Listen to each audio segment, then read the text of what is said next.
अस्सलाम वालेकुम नाज़रीन, वन स्पेशल से आपका मेज़बान उज़ैर खालिद आपकी खिदमत में हाजिर है। और आज दुआ ज़हरा केस के हवाले से एक इंतहाई अहम समाअत हुई है। सबसे पहले आपको ये बताते चलूँ, गुज़िश्ता रात बच्ची ने जो शेल्टर होम में गुज़िश्ता दिन शेल्टर होम में जाने की अदालत से दरख्वास्त की और उसके बाद उसको शेल्टर होम लाहौर में ही मुंतकिल कर दिया गया। दुआ के मुताबिक उसकी शौहर से कुछ उसकी अनबन हो गई थी, जिसके बाद उसने एक रात दाता दरबार में गुजारी और अगले दिन कोर्ट से ऑर्डर लेके शेल्टर होम में मुंतकिल कर दिया गया। इस सब मामले पे बात करने के लिए मेरे साथ कोर्ट रिपोर्टर शाहिद हुसैन मौजूद हैं, जो कि इस केस को शुरू से लेकर अब तक देखते हुए आ रहे हैं और अपना तजिया हमें इस शो में अपने देंगे। शाहिद भाई, welcome to the show. Shahid भाई, मुझे ये बताइए कि आज जो समाअत थी, इंतहाई अहम समाअत थी, क्या हुआ आज की समाअत में सर? देखिए, जो मजमूई तौर पर जो दरख्वास्त दायर की गई थी जिब्रान नासिर साहब की तरफ से कि केस के तफ्तीशी अफसर को हटाया जाए, शौकत शाहनी का, आपने देखे होंगे बार बार उनके स्टेटमेंट्स हम जब उनसे सवाल करते थे कि तफ्तीश आपने क्यों नहीं की, तहकीकात क्यों नहीं की, बच्ची अपनी मर्जी से नहीं गई, ले जाई गई है, तो अक्सर वो टाल मटोल से काम लेते थे और कहते थे कि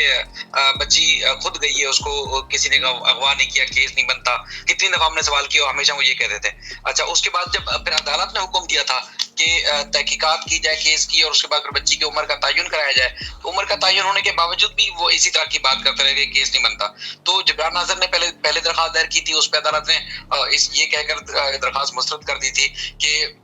केस का असर नो तहकीकात हो रही है और उसके बाद फिर बच्ची की उम्र का तयन होना है, तो लिहाजा फिर इस वक्त जो है वो तफ्तीश अफसर को नहीं हटाया जा सकता। आज अदालत ने वो तमाम जो दलाइल थे जिब्रान नासिर के, उनसे इत्तफाक किया है, बल्कि अब तफ्तीशी अफसर को हटाने का हुक्म दिया है और कहा है कि कोई और ऐसा तफ्तीशी अफसर तैनात किया जाए जो ऐसे मामला यानी कि कम उम्र बच्चियों की शादी या अगवा और उसके साथ ज्यादती और इस तरह की जो चीजें होती हैं उसमें तफ्तीशी अफसर कोई महारत रखता हो, वो ऐसे तफ्तीशी अफसर को तैनात किया जाए। अब चूंकि कल यानी कि 20 जुलाई को इस केस का चालान भी पेश होना था, अगर शाहनी साहब रहते तो वो चालान शायद पेश करते, लेकिन अब जो है वो चालान नया जो तफ्तीशी अफसर तैनात किया जाएगा, अब वो जो है इस मामले में तहकीकाती रिपोर्ट अदालत में पेश करेगा। अच्छा शाहिद भाई, मुझे ये बताइए कि दुआ को मुंतकिल करने की भी कुछ खबरें गर्दिश कर रही हैं कि उसको जहीर के पास से तहवील में लेके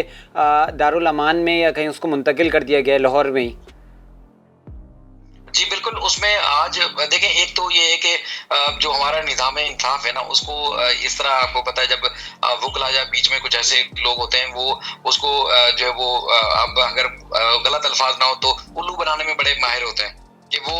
घुमाते रहे 3-4 दिन तक। जब ये सिंध पुलिस वहां पहुंची, वफाकी हुकूमत ने मुदाखलत की, उसके बावजूद ना पंजाब जो प्रोटेक्शन जो चाइल्ड प्रोटेक्शन ब्यूरो है वो कार्रवाई कर सका, ना पंजाब पुलिस कार्रवाई कर सकी, सिंध पुलिस गई वो भी कोई काम नहीं कर सकी। उसके बाद फिर आज अचानक दुआ जहरा को पेश किया गया और दुआ जहरा ने जो दरखास्त दी है वो बड़ी हैरान कुन है। दरखास्त देती है कि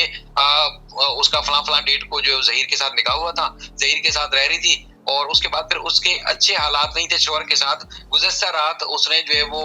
कहीं अपने अजीज के पास गुजारी है और उसके बाद फिर जो दादा दरबार पर आई थी, दादा दरबार के बाद जो है मुझे यहाँ अदालत में पेश हुई और मुझे शेल्टर दिया जाए, शेल्टर में भेजा जाए, क्योंकि वालिदैन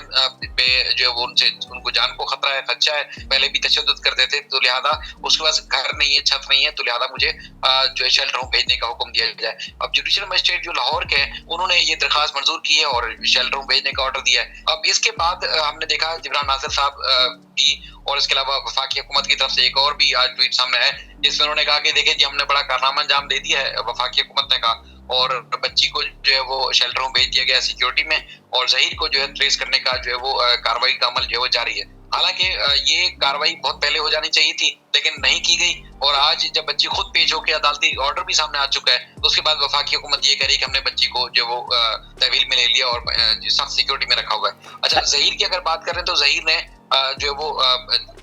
लाहौर हाई कोर्ट से जब 7 रोज की जमानत ली थी, 14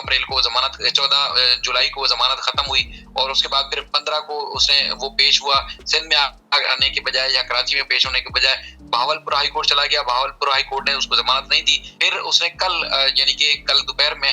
मुल्तान बेंच से लाहौर हाई कोर्ट के वहां से 4 दिन की हिफाजती जमानत ले ली है। यानी कि ये सारी जो प्रैक्टिस होती रही इस दौरान तमाम जो इदारे थे, जो बच्ची को ये साबित हो चुका है कि बच्ची माइनर है, बच्ची जो है उसको जो हिफाजती तहवील में आना चाहिए था, वो तहवील में लेने के बजाय न जहीर को गिरफ्तार किया गया और ना ही जो है वो दुआ को जो है वो बाज़ाब कराया गया। उसके बाद दुआ खुद दरखास्त देती है, हालांकि जब बच्ची माइनर है तो फिर उसके तो किसी स्टेटमेंट की जो वो उसको हैसियत नहीं होनी चाहिए। यानी कि जब बच्ची ने अगर दरखास्त वहां पहुंच के दी भी थी अगर इसको अदालत को गुमराह करने के लिए एक टैक्टिक्स भी इस्तेमाल की गई है कि बच्ची से इस तरह का बयान दिलवाया जाए ताकि बच्ची कराची वापस ना जा सके, लेकिन अदालत को ये सोचना चाहिए था, पंजाब के जो प्रोसिक्यूशन डिपार्टमेंट है, पंजाब की जो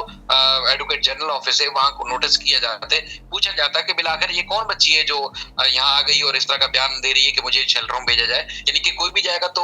उसको तो नहीं इस तरह करना चाहिए ना, अदालत को सुनना चाहिए था, दूसरी पार्टी को भी। तो अब ये भी हमें कुछ इतलात है कि मेहदी अली काज़मी साहब की तरफ से लाहौर हाई कोर्ट में, लाहौर के इस मजिस्ट्रेट साहब के पास जहाँ से दुआ ने बयान रिकॉर्ड करवाया है, वहां पर जो है वो अपना वकील के जरिए दरखास्त देंगे कि दुआ ज़हरा ने जो शेल्टर होम भेजने की दरखास्त दी थी वो हुक्मनामा वापस लिया जाए और बच्ची माइनर है उनके हवाले की जाए। और दूसरा ये है कि जो ऑप्शन है वो जुडिशल मजिस्ट्रेट का है, यहाँ पे अगर बच्ची को जरूरत है, जिस जज साहब ने बच्ची की उम्र का तयन करने का हुक्म दिया था, वो भी समन जारी कर सकते हैं। और ये समन यकीनी तौर पर डायरेक्ट पंजाब हुकूमत के पास नहीं जाएंगे, बल्कि यहाँ से ऑर्डर की कॉपी पुलिस, सिंध पुलिस लेके जाएगी उस मजिस्ट्रेट के पास, और वो मजिस्ट्रेट फिर शेल्टर होम से बच्ची को हिफाजती तहवील में लेके इधर भेजेगी। लेकिन वो बड़ा एक लंबा प्रोसीजर है, शायद बिल्कुल आखिरी हो सकती थी। बिल्कुल, मैं आखिरी सवाल आपसे ये करना चाहूँगा, क्योंकि आप कोर्ट के मामलात बहुत बारीकी से देखते हैं। मुझे ये बताएं शाहिद भाई कि ज़हीर जब उसकी बेल ख़त्म हो गई तो ट्रायल कोर्ट में उसको कराची में पेश होना था, तो क्या वजह थी कि इस अरसे में 2 से 3 दिन उसको गिरफ़्तार नहीं किया गया? जब उसको भावलपुर की कोर्ट ने भी उसको रिजेक्ट कर दिया, फिर वो मुल्तान गया, तो क्या ये क्यों गिरफ़्तार नहीं किया गया? क्या बहुत पावरफुल गैंग लग रहा है? गैंग देखें हो ना हो, लेकिन इदारों की और रियासत की कमजोरी तो यहाँ नजर आ रही है आपको। गैंग तो यकीनी तौर पर इसलिए भी है, अब हम खुद नहीं कह रहे, हम नहीं कह रहे, पुलिस की जो प्रोग्रेस रिपोर्ट है उसमें 33 मुल्ज़मान नामजद है। तो अब 33 मुल्ज़मान का नामजद होना ये लव मैरिज तो नहीं है, यानी कि इसमें इतने सारे लोगों का मुलव्वस होना, उनके सीडीआर सामने आना, तो यकीनी तौर पर लोग तो इतनी बड़ी तादाद में, इसका मतलब ये कि गैंग ही है। लेकिन अगर रियासत ये कार्रवाई करती, मुझे तो ये भी पता चला कि जो सिंध पुलिस यहाँ से पहुंची थी, पंजाब जा रही थी दुआ को बाज़ाब्त कराने और ज़हीर को गिरफ्तार करने के लिए, उनकी गाड़ी खराब हो गई और 8 घंटे तक वो गाड़ी रहीम यार खान में बनवाते रहे। तो उसके बाद जब पंजाब पहुंचे तो वहां पर भी वो सही टाइम पे सही जगह पर पहुंच के या उनको ट्रेस आउट नहीं कर सके, तो उसके बाद फिर इतनी देर में इनको टाइम मिल गया और वो चकमा देके उन्होंने जमानत ले ली। हालांकि वो पहले 2 जगहों पे गलत बयानी कर चुके हैं। लाहौर हाई कोर्ट का जो प्रिंसिपल सीट है वहां पर भी गलत बयानी हो चुकी है, और उसके बाद फिर भावलपुर बेंच में भी इसी तरह की गलत बयानी हुई है कि मेहदी अली काज़मी साहब मुझे जाने नहीं देते, अदालत में अदालत के सामने सरेंडर करना चाहता हूँ, पेश होना चाहता हूँ, ज़हीर का कहना है, और लेकिन मेहदी अली काज़मी साहब रुकावट बने हुए, लिहाजा मुझे पेश होने की इजाजत दी जाए। अब देखें 22 जो जुलाई है, 22 जुलाई से पहले कल भी आ सकता है, और 22 जुलाई से पहले इसको हर सूरत सरेंडर करना है। अब वो सरेंडर करेगा, यहाँ ट्रायल कोर्ट जो है कराची का, यहाँ से अबूरी जमानत हासिल लेगा, और उसके बाद फिर अबूरी जमानत हासिल करने के बाद इसी तरह प्रोसिक्यूशन, तफ्तीशी अफसर और मेहदी अली काज़मी साहब के जो वकील जिब्रान नासिर है उनको नोटिस जारी किए जाएंगे। लेकिन ये ज्यादा देर अब बाहर नहीं रह सकेंगे, क्योंकि बच्ची भी अब अलग हो गई है, शेल्टर होम में मुंतकिल हो चुकी है, और अब इसकी जो है बहुत जल्द इम्कान लग रहा है कि जेल जाएगा। शॉर्टली मुझे ये बता दें शाहिद भाई कि बच्ची का क्या होगा, दुआ का क्या होने जा रहा है?